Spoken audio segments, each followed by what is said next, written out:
If you're just getting into streetwear or you want to improve your streetwear looks, then this video is for you.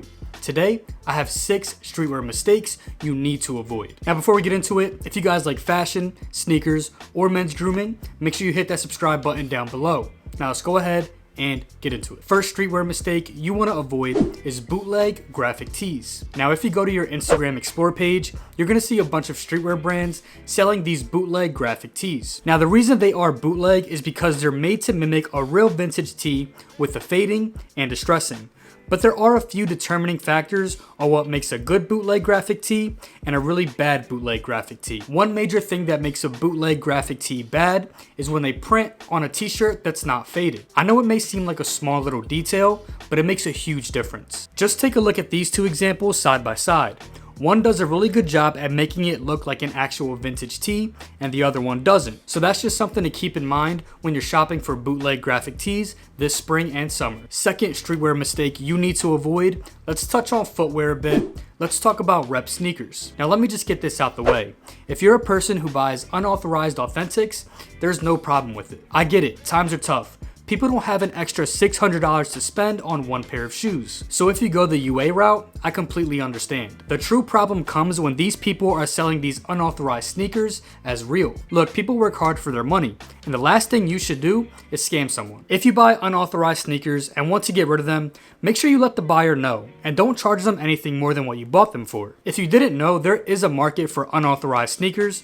People don't care. They want a good deal on a pair of sneakers. They don't care if they're real or fake. Again, just don't sell unauthorized sneakers as real. You don't want to be known as a scammer. Streetwear tip number 3, don't be afraid to combine different aesthetics. Combining different aesthetics is a cheat code to making your outfits look a whole lot better. For example, if you're into streetwear, you don't have to go streetwear from head to toe. Don't be afraid to mix streetwear with a different aesthetic to give your outfit a different type of vibe. Fear of God is a great example.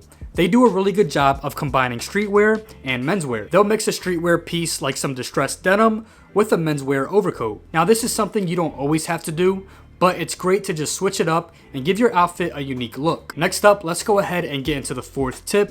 Don't listen to influencers. Now some influencers are great. They can help you get on the right path and improve your outfits. And some will do the complete opposite. Some will say the only way to look good is to wear certain brands, and if you don't, then your outfit is trash. Some influencers are so out of touch with reality and forget how much clothes are to the average person. Now of course, it's great to take advice from someone you look up to who has a style you really want to emulate, but take it with a grain of salt. Remember, just because they have a lot of followers doesn't always mean that they're right. So let's go ahead and get into the 5th streetwear tip. Logos don't always make the outfit. If you think the only way to look good is to wear big brand logos like Off-White and Chrome Hearts, then you're completely wrong. Now yes, those pieces are good on its own, but just because you have those pieces doesn't always mean it'll look good. The truth is you can dress just as good, if not better, with clothes that aren't as expensive. It all comes down to how you style it, the colors, and how well it fits on your body. So let's go ahead and get into the last streetwear tip of the day, and that is layering. Layering is one of the best things about streetwear. Now you do want to be careful when it comes to layering because you can definitely overdo it and look like a first grader on a snow day. Now to help avoid this, make sure you start with the thinner layers on the inside and use the bulkier pieces on the outside. A quick example would be to layer a t-shirt, a hoodie, and then finish with a windbreaker or a jacket. So there you have it, 6 streetwear tips you need to avoid. If you guys enjoyed this one, make sure you go ahead and leave it a like, subscribe to the channel if you were not already, and I will see you in the next one. Peace.